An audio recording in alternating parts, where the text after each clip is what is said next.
பாம்பன் ரயில் பாலம் நூற்றாண்டு நிறைவு விழா வரும் 28ஆம் தேதி கொண்டாடப்பட உள்ளதாக மதுரை ரயில்வே கோட்ட மேலாளர் ரஸ்தோகி தெரிவித்துள்ளார்.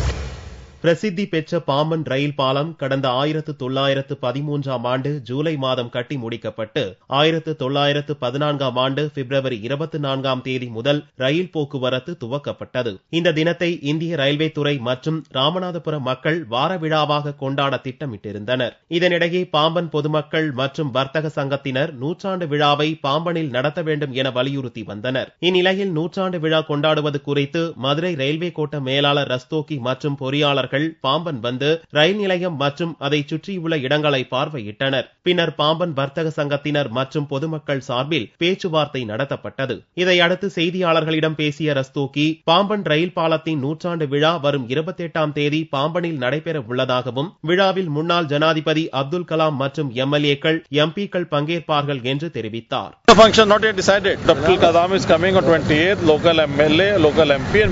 பாம்பன் ரயில் பாலம் நூற்றாண்டு விழாவை மிகப்பெரிய அளவில் வார விழாவாக கொண்டாட ராமநாதபுரம் மக்கள் திட்டமிட்ட நிலையில் கோட்ட மேலாளரின் அறிவிப்பு உள்ளூர் மக்களை அதிருப்தியடைய செய்துள்ளது.